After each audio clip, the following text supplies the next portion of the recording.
Hello, everyone, and welcome back to In the Art Scene. And this is episode number 8, and we're having our first official international guest today. That's right. We're talking with Deidre Szokol. She's from Windsor, Ontario in Canada. So this is indeed our first international podcast. We've crossed borders. And Deidre has a day job like so many artists, so many of us working in a corporate day job. But in her off hours, she finds a way to channel her artistic passions through what kind of art? Deidre is an amazing collage artist, and I look forward to hear more about her story. How about you? I definitely do. As you will discover when you hear her story, how she builds her collages, how she organizes everything that goes into her collages, and how she kind of thinks about things. It's very interesting. And she also has another hidden talent, passion from her past that we're going to dive into as well. But without saying anything else, why don't we get right into it? Let's do it.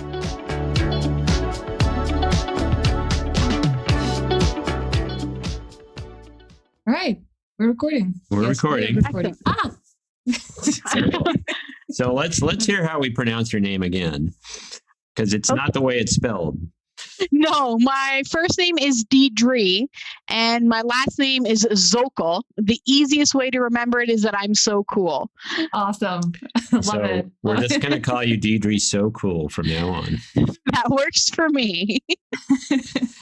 Well, that's the sort of funny intro. Let's do the real intro. So welcome to In the Art Scene, a relatively new podcast about all things art and artists and what allows artists to enjoy what they do and how do they succeed at what they do, however you want to define success.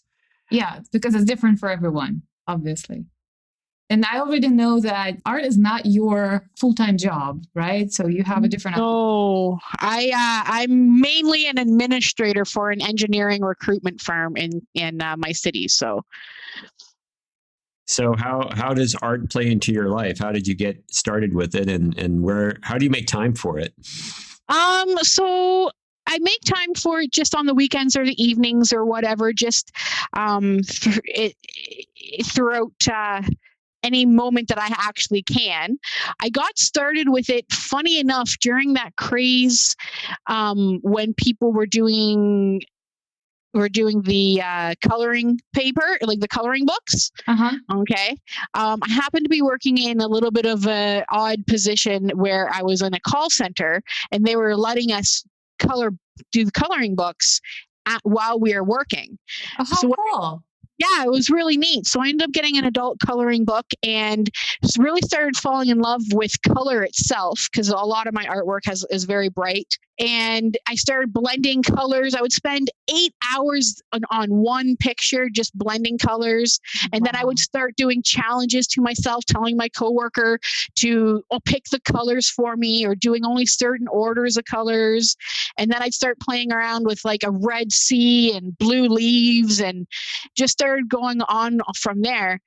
I got sick for a little while and then everything kind of halted. But when I moved back to my hometown, I ended up being able to create a space in my apartment that became my studio.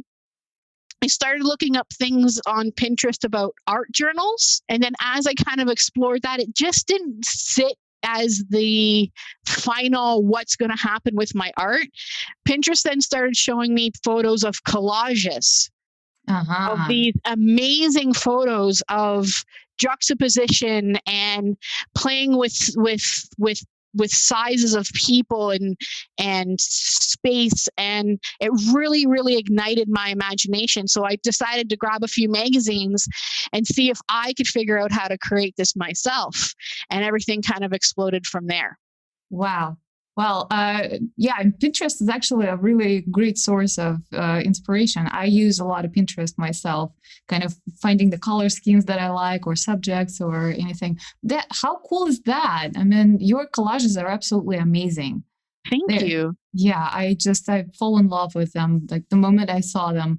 And not all of them are actually paper. You mentioned that you do now digital collages as well, right? Yes. So I do prefer analog collages because it's actually tactile and I can get my fingers dirty with the glue and cutting with the scissors or the knife, depending on what is the clipping that I'm taking. But I have discovered how to use digital stuff. I'm not good at Photoshop. I don't know how to do Photoshop. So I've just basically been using Paint 3D, and most of my collages at this point are done on my phone. My digital ones are done on the phone. Yeah, you mentioned that you're doing it on your commute to work, right? On my commute to work. Wow. Not during COVID, but yeah, mainly I started last year. I did something called Febulage, which is a challenge through Instagram for collages. And with that, I was really inspired to do it. So I wanted to get involved. I have about an hour or so each way. So I spent the time figuring out how to do it on my phone. Wow. So I really like this because it really even further democratizes art. Like anybody with a phone and the right tools can start creating, even in their spare time on a commute, for instance. Yes, absolutely. Now you're in Windsor, Ontario, which means we're now an international podcast. So that's very exciting. And you being in the country to the north, I'm curious to find out how you two connected, because that's how this podcast came about. So maybe you guys can tell that story. Oh yeah, do you want to tell the story? Absolutely. So I got connected through another Instagram artist that I know. I believe you are familiar with her, Kibby. Mm-hmm. She invited me to a group. I'm assuming this happened the same to you as well, invited me to a group of artists that would support each other on Instagram. I wasn't able to keep up with the group and had a couple other reasons why I wanted to leave, but I politely bowed out. And within moments after, this is my side of the story, within moments after bowing out, I got a message from you saying, listen, I really like your stuff. And I was flabbergasted. And then you wanted to connect to do this. And I was very, very humbled. Thank you. Well, the pleasure is all mine. Absolutely. And my side of the story is pretty much ours. Yeah. It's all ours. Yeah. No, it's Don't mine. take all the joy for It's yourself. mine. Remember, a joy shared No, is she's my friend. a joy shared is a joy doubled. Okay. All right. Yeah. Well, But go ahead. You were saying. Yeah, you're pretty much on the spot there. Yeah, Kibby, who was earlier on our podcast. She is in episode number 5. Amazing, cool artist. Absolutely a crazy girl, but doing absolutely amazing stuff with paint and painter's tape and So we connected, and after I interviewed her for the podcast, we kind of started communicating a little bit more. And she invited me to that group, and I still stick around with that group. I do agree that at times it's a little bit overwhelming, because there's a lot of many people trying to communicate at once, and it's just not easy to keep up with that. But all the artists that Kibi collected in that group, and I believe there's 10 of us, giving each other a lot of support and love, and we were able to share our art. And I got a couple messages from other people directly about like issues that they're having personally in their art practice and stuff, so was able to connect with them in person as well. And I checked everybody's account, and I loved everybody's art, and your collages just stood out to me, and I thought, like, I'm not gonna lose that girl. When you bowed out, it's like I gotta get her on the podcast. Thank you so much. Yeah, no, the group was fantastic. There was some very interesting art, and it was very inspiring, and definitely taught me a lot about Instagram and how to interact and support other artists on Instagram. And I really appreciated being a part of that group for sure. So let me ask, since I'm not I come from a different side of the arts, let's put it that way. Yeah. And I definitely don't spend a lot of time on Instagram, but not that there's anything wrong with Instagram, but I'm curious because, so for anyone who's maybe trying to expand their group awareness of what they're doing, and or it sounds like in your case, this was a way for you to connect with other artists where you could share inspiration and maybe help each other with how to do things. And I think that's great for our listeners to hear, because if you're somebody that is starting out and wanting to get a head start, joining a group like this can be a really nice way to have an instant community and get some inspiration and share information and that kind of thing. So maybe I'd love to hear more of your story about how you found this group, how you got involved, and what that interaction was like, and how that's helped you in what you're doing now. It's all through Kibi. It was all Kibby. She just contacted. I don't even remember how Kibby and I got connected in the first place, but it was when I was first starting out on Instagram. Instagram for me is just purely all my art stuff. It's the only place I actually share my art. And a lot of the times I'll go to Instagram for inspiration because there's a lot of different collages and collage hashtags that I follow that help me kind of move sometimes when inspiration is low. But with Kibby, her and I have connected and we've talked here and there back and forth for over the last couple of years, year maybe. And she invited me to the group. And what was nice about it is I could see other art that wasn't my main focus. Okay. It wasn't necessarily the surrealist or the impressionist or the abstract, though that is involved with the group, but seeing some of your stuff, you don't do that. You do more of a realistic kind of edge to it than say an abstract edge to it. Right. And I like it depends. Okay, so the stuff that I've seen, and I apologize, I haven't been on, and I come and go on Instagram. I haven't been on Instagram for the last couple of weeks, so I forgive me. But being a part of that group was just really nice to be able to see other people's work and know how to work with Instagram, and that was really interesting and taught me a little bit. Yeah, it's a nice little community. Yeah. Yes, I agree. So speaking of Instagram and that Instagram being your only place where you share your work, is that your intention to grow it? And what's the goal for you? So I'm kind of playing around with that because I have done a couple of things. Like I just got involved with a community mural to do a piece, like a little tile and a color set, and get involved with a community mural. I reached out to somebody off of TikTok who said that he wanted artists' photos for puzzles. So I have reached out on a couple of factors like that. I have thought about doing a co-op in the area. I really want to do something like that post-COVID, of course. And I wouldn't mind kind of starting to show my work elsewhere because I have so much of it and I don't know how to store it anymore. I just kind of, for that purpose, kind of would love to see it find its new home, but I really don't know which direction I want to go with that. But I do like the co-op idea. I do like sharing my art publicly for free, giving it away idea. I just don't know which direction at this point. I'm curious, switching gears just a little bit. Can you describe your process, your artistic process, conceiving an idea and then the actual materials you use, how you put a collage together, how it takes shape, and how you know that you like what you're doing?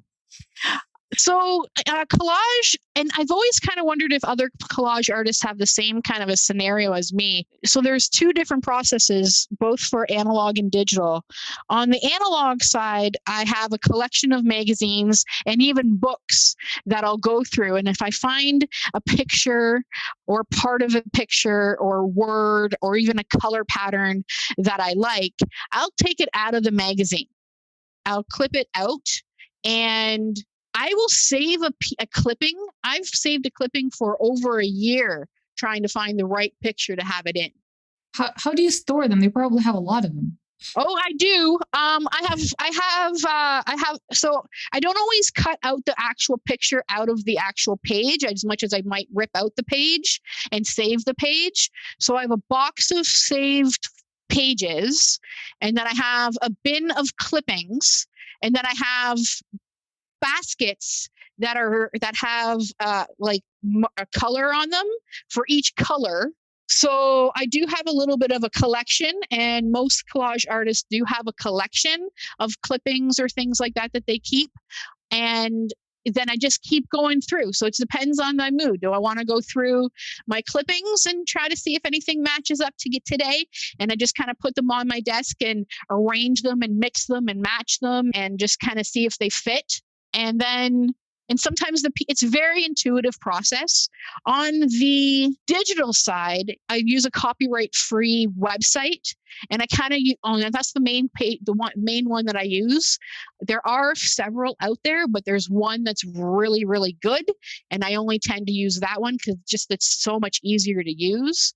And the same kind of, I guess it's the same kind of process now that I think about it. So wait. Which site is that? You've got us all excited here. I didn't know if you guys wanted me to share it or not. It's called Unsplash. Unsplash, yeah, we're familiar with it. We use it all the time. I didn't use it all the time, but I'm familiar. Well, I use it all the time. I work in marketing and communications, and we're using stock photos from there all the time. Which brings up a whole other question, if I can interrupt you for a moment, which is, Unsplash, obviously, a lot of people are accessing that site. And so there's potential for that a particular picture to show up in various places and applications. How does that impact what you do in your collages? I find it funny because I can pinpoint, especially when Fabulage is going on. I can go, that was an Unsplash photo. That was an Unsplash photo. And even ones that I've thought about using. And then I'll see the ones that I've used in somebody else's 6 months later. I find it amusing because just like with most artists, right? Like we find inspiration in the same kind of stuff. We find this inspiration through each other. So I just find it amusing. It's just art being art. Yeah, it's like you're sharing the mind with other people, right? Exactly. Yeah. The hive mind, right? Right. Absolutely. I did want to say, when you were talking about the hard copy, the analog clippings, it reminded me of when I was young, and I'm not so young anymore, but I used to be on... We all need to know that. Yeah. How young you are. So I got to keep reminding everybody just how old I am. But this will tell you. So when I was in high school, I was on speech team, and one of my events was extemporaneous. And so what you had to do, we had this event where you were given a news topic, and you had 30 minutes to prepare a 7-minute speech on that topic. And it had to be authoritative. So in preparation for such an event, your team spent months going through all the major news magazines, which at the time were Time Magazine, Newsweek, and U.S. News and World Report. And we would cut out all the articles and put them in a file. And then we had 3x5 cards that listed each article, and it was all alphabetized, kind of like a card catalog system in the library. Yep. We're really dating ourselves, so that when they gave you the topic, you could go right in there and find the article in the year's worth of magazines that you brought with you to this tournament. Oh, wow. And find the articles. You could get the facts you needed to then go and give this extemporaneous speech. So I tell you this long-winded story because I imagine there must be some way for you, if you have a year's worth of clippings and you want to find just the one that's right for an idea that you have, do you have some sort of cataloging system for that? So I kind of do, and it's ever evolving. I have an accordion file. That's something I guess I didn't mention. I have an accordion file, and it has categories like people, botanicals, space, water, sky. Same with, and because on Unsplash you can create collections. Same thing, butterflies, wings, whimsy, objects, stuff like that. So I don't have as an extensive catalog as you would say, analog wise. But it's still functional because I don't have a filing system and I don't have all of that at my disposal. But online, I have it at my disposal, so I take advantage of it. Yeah, those collections are a great feature. Absolutely. Yeah. How long does it take you to actually, from start to finish, to create a collage? Because and how long have you been doing it? Since what year, probably? Because you mentioned that you have a lot of it, and you only have like a few hours a day after work. So, yeah. So a collage, I've contemplated how long does it take to do a collage.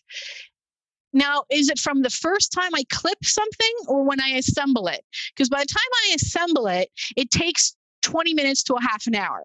But by the time I take the first clipping, it could be a year and a half. That's a good point. Okay. So I don't have an answer to how long it actually takes me. But my sessions, so I'm a really early morning riser sometimes. When I get into a really hyper mode, I can wake up at like 3 o'clock, 4 o'clock in the morning, and then I'll start in on my studio. and I'll go for a couple of hours and usually come out with a collage, maybe 2. Okay. Digital collages can usually be figured out within about an hour to an hour and a half. But again, I don't know how long that actually takes me from the first clipping to assemblage. So I'd like to ask, with digital, you've got a whole bunch of tools that you don't have with analog. Yeah. Like there's all kinds of special effects and masking and things you can do that totally change the game. How has that changed how you do things? And what do you like more? So the thing about digital is, as I stated, I'm not a Photoshop person. I have no idea how to do Photoshop. Everything that I do digitally mimics the analog process. I have a background remover that gives me a transparency, and that's it. And I do that with my finger on my phone. And I find that that's actually the best way to do that.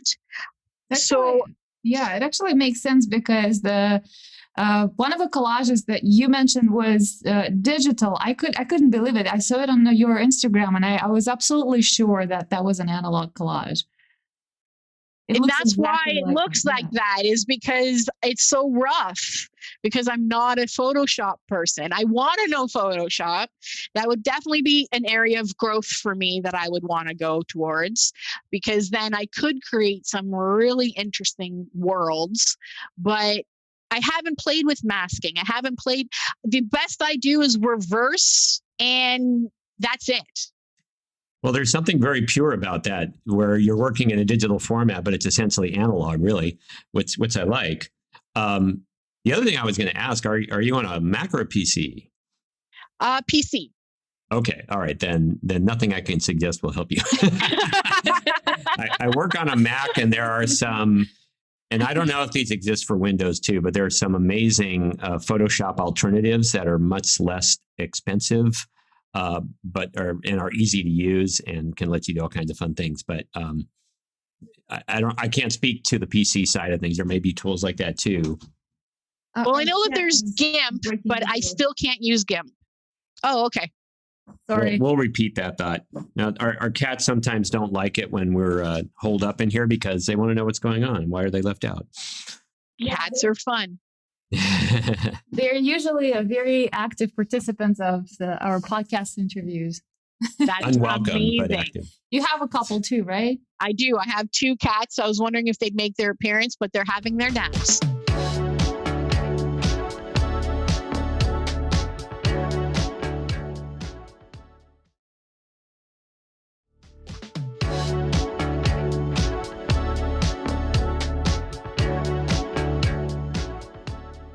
Well, so, okay, GIMP might be in your future, but in general, I'll just go back to saying that I really like the purity of the digital effort. Like it's not, what's the word I'm looking for? I was going to say compromise, but it's not spoiled by all the fancy tricks you could do with digital. It's just another way to do a collage as if you were working with paper, but you happen to have the convenience of doing it on your phone when you're on your commute, for instance. So I think that's pretty cool. Instead of playing Candy Crush, I'm creating. That's the way I look at it.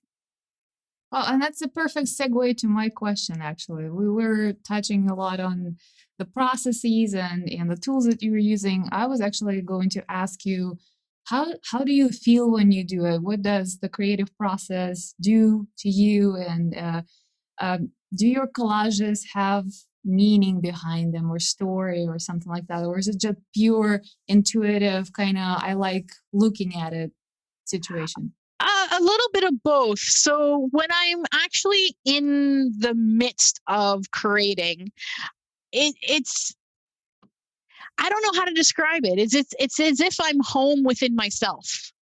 Okay. I'm allowed to explore an adventure within my imagination.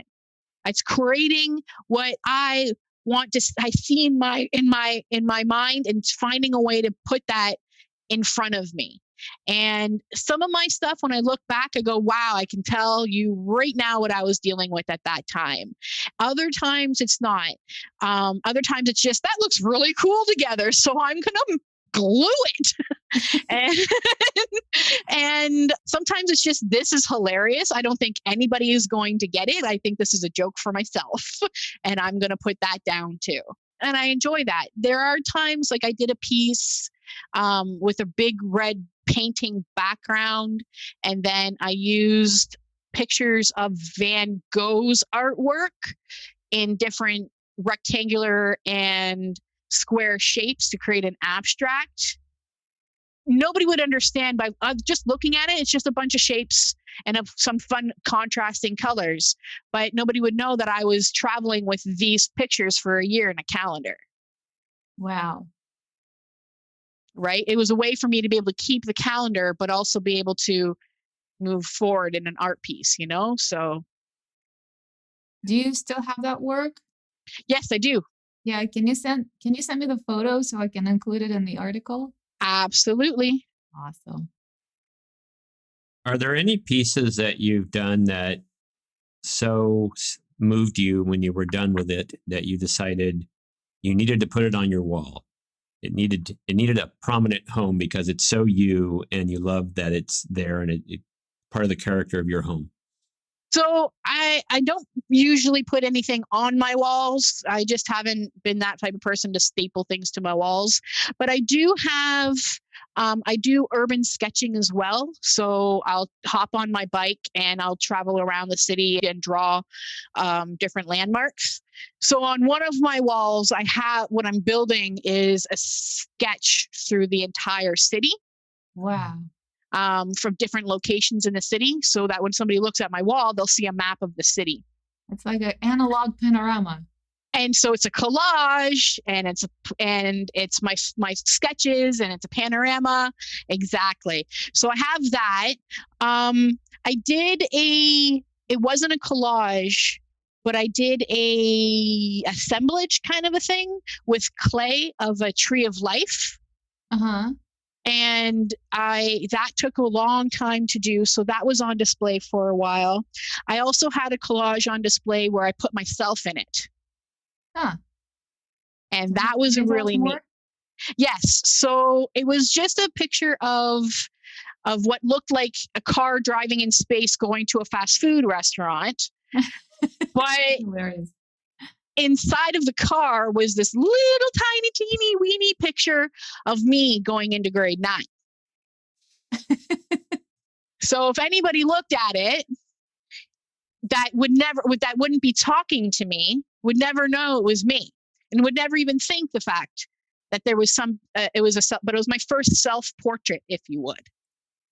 How nice. What does it tell the story? Did you want to tell the story with that little self-portrait of yours?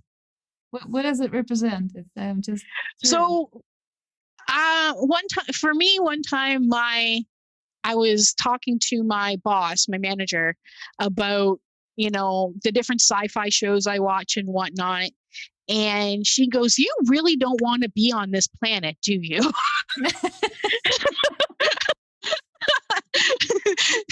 So I looked at her and I'm like, it's kind of funny because that would be great to go travel in space. So I put myself in space. Wow. Is that a recurring theme for you, or just that particular piece? Space is a recurring theme, mainly because I don't know. I find that the cosmos is a really fascinating concept of the expansion that's out there. And I find that fascinating. So I have to ask, what shows do you like? I'm a purist. Firefly, of course. Battlestar Galactica, of course. I'm trying to get into The Expanse, but I haven't been able to get into The Expanse. And those are just the ones that I can think of off the top of my head. Well, Firefly was a particular favorite of mine. I think it was accessible on a lot of reasons, for a lot of reasons, whether you're purely into sci-fi or you're just into good television or good movies, because I think it appealed on a lot of levels. I really enjoyed it. I was sad that Fox killed it after one season. It had a lot of potential, and that was kind of a mistake, but oh well. Huge mistake on their end. They could have had that going for a while. I don't even know what you guys are talking about. Well, I might have to make you watch it, Galina, and see if you like it. It's All right, let's try it. yeah, it's a fun show. I think they did a awesome really show. nice job. Well, there's something else that you guys have in common, which is martial arts. Tell us about your martial arts. Okay, so it's quite a long time ago, and it's like my ancient past. I was in Ishinru karate for most of my grade school and high school careers. I did tournaments. I had a lot of fun with the tournaments, and especially the winning of the trophies part. That was always fun. And I got to do that with my dad and my brother, or stepbrother. And I got to teach it for a little while. I worked at the dojo as well. Wow, what style did you practice? Ishinru karate. Oh, Ishinru. Okay, I didn't quite pick it up the first time I heard it, and that's not a style I'm familiar with. Ishinru is born out of Goju-ryu and Shorin-ryu, and has a little bit of Kabuto as well. My favorite kata was Seiyuchin, which was a Goju-ryu. And I was super excited when I found out that Goju-ryu is the style that the Karate Kid was, and I was doing that. And then recently watching the Cobra Kai and watching them do Seiyuchin threw me through the roof. Well, I share that with you. So I practice Shito-ryu. Okay. Which is a contemporary of Goju-ryu. And we have Seiyuchin in our style as well. And so I remember watching, we rewatched all the Karate Kid movies. And Yeah, because I haven't seen them ever before. What? Yeah, so before we started on Cobra Kai, Ron had to put me through all 3 Karate Kids. Good job. I salute you. All 4, actually. 4, 4. Actually, only the first 2 are worth watching in my estimation. But I think it was number 2 that he was doing the kata. I'm like, oh, wait a second, that's Seiyuchin.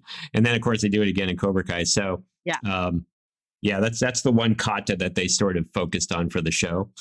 And they keep repeating it. But I was super happy. I'm super happy about that.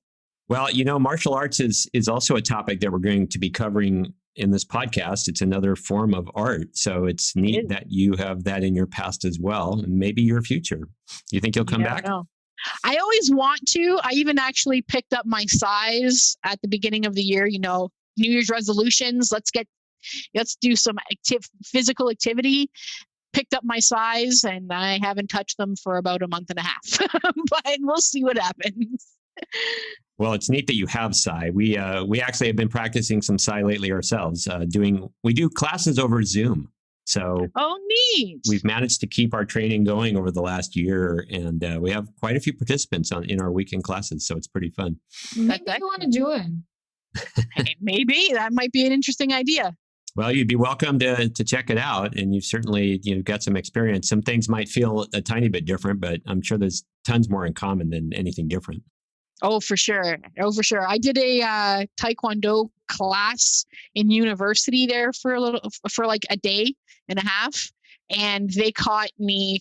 I was trying not to tell anybody about my experience. And they caught me within minutes. So they're like, do you have experience in this? Kind of. You can tell because someone who has experience knows how to move their bodies. Exactly. Yeah. Exactly. Well, and I have a different question. Speaking of martial arts and visual arts, having experience in both practices, does it bring the same inspiration? Is there any common thing about both of them for you personally? I would say the focus. For me, I was a really hyperactive child. And once I got involved with karate, I was able to find a little bit of focus. I remember going from being the kid that couldn't speak in front of the classroom and read in front of the classroom to the next year, the summer in between I started karate. The next year, I was able to speak fluently in front of the class. Something happened with the focus that karate brought. And I find that when I'm in a hyper mode, spending some time in studio definitely allows me to bring in a little bit of focus, expel a little bit of energy, and let myself play a little bit. So it kind of creates the same kind of expelling of energy, I guess. Grounding, balancing. Those are probably better words than what I was just saying. Do you think that there was some confidence building going on there too? Oh, definitely with karate, 100%. Karate creates, like, everybody's always talking about, I have a kid that's too rambunctious. I don't want to put him in karate because of XYZ. Put them in karate. It's going to teach them more than you know. That's a really neat endorsement, we don't always see as we teach something the outsized positive impacts that it can have. And I think it's an amazing story you just shared that within a year of doing karate, you had overcome what sounds like a fear of public speaking and putting yourself out there in front of a group of people. And that's really exciting. And how does your studio time affect your confidence? Is there a similar situation? I've never actually thought of that, to be fair, but I know that once I accomplish a piece, maybe not using the word confidence would be a part of this. Once I accomplish a piece, I can't get my eyes off the piece once I look at it, once I'm finished it. And it definitely boosts me for the rest of the day. Because as I was saying, usually I do it at like 3 a.m. or 4 a.m. in the morning.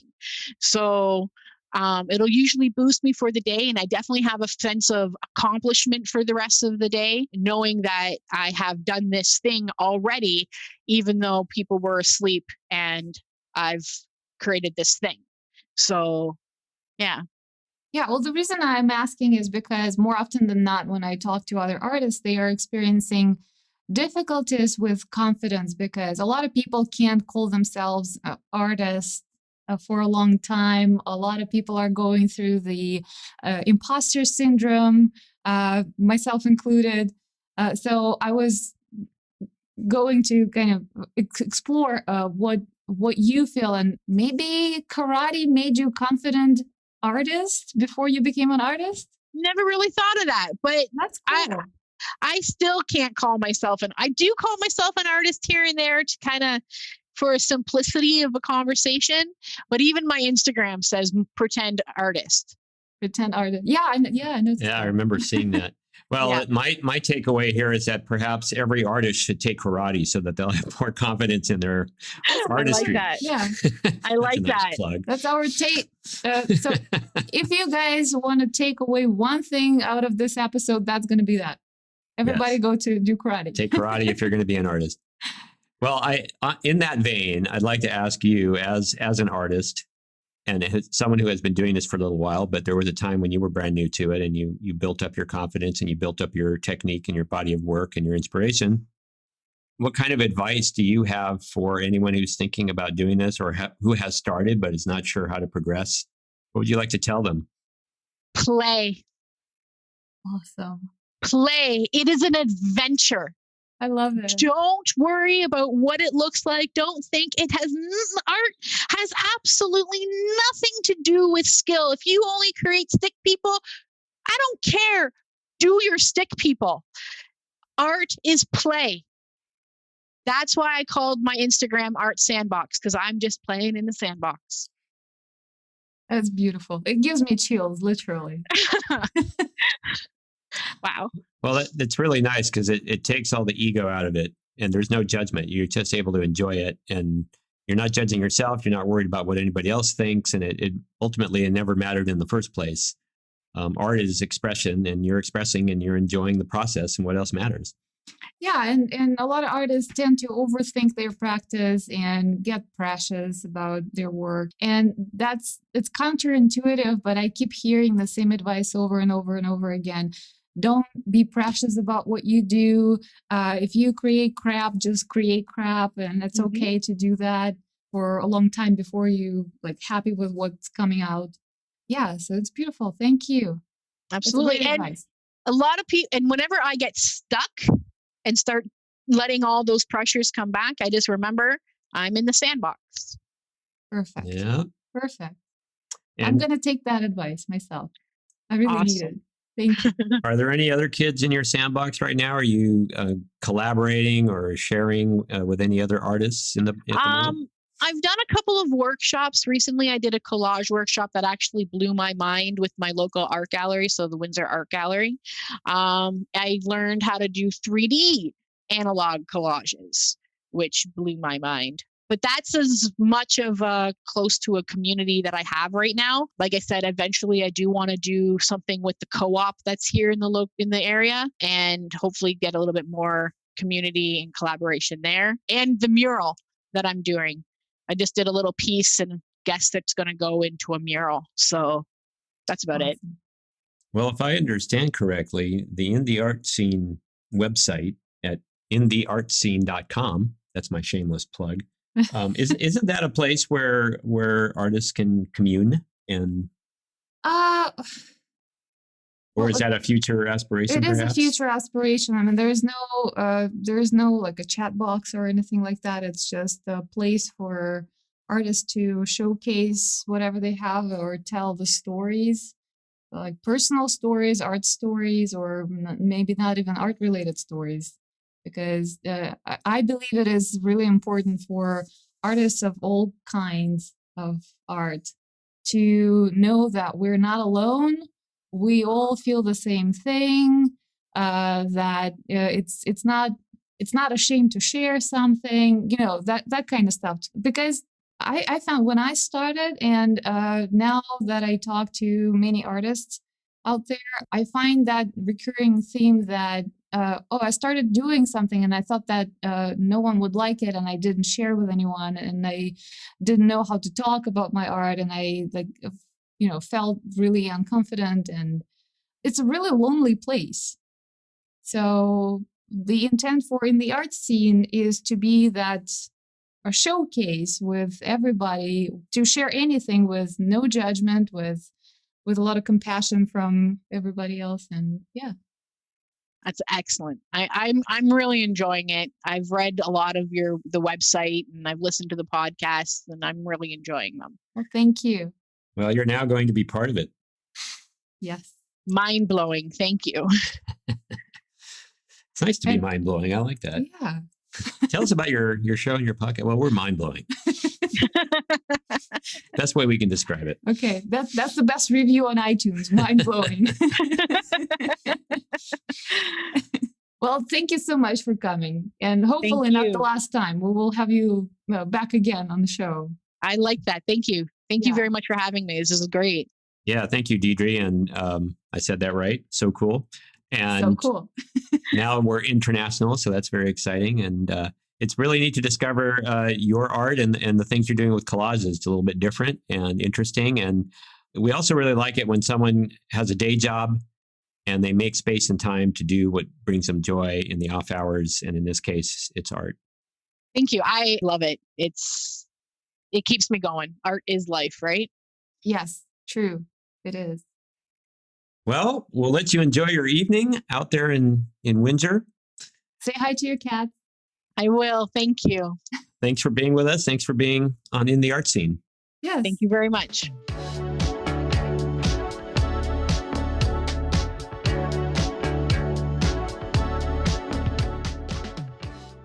I really enjoyed talking with Deidre, didn't you? I did. I'm blown away by just the fact that she finds time to do her art anywhere, and there's no excuse for not doing it. She's doing it on her commute to work on her iPhone. I mean, she just is living proof that there's all kinds of different ways to pursue your art, all different times of day or night. In her case, she gets up really early in the morning. She uses her phone. She uses different art tools. She uses sites where she can get stock photos to help build her collages. She's very resourceful, and she's doing a very unique art form that is bringing more joy to the world. Yes. And the best thing about that is she doesn't even strive to make a financial success out of it. She just enjoys playing, like she said. That's right. Art, first and foremost, should be play. Yeah. And from there, anything can happen. Well, with that, Thank you again for listening to In the Art Scene. You can find the accompanying blog post for this podcast at intheartscene.com. We'll show you a few samples of her art. And please follow us on Instagram, Facebook, LinkedIn, and even Pinterest, where we will share direct link to this episode and to the blog post. We'll see you in the art scene.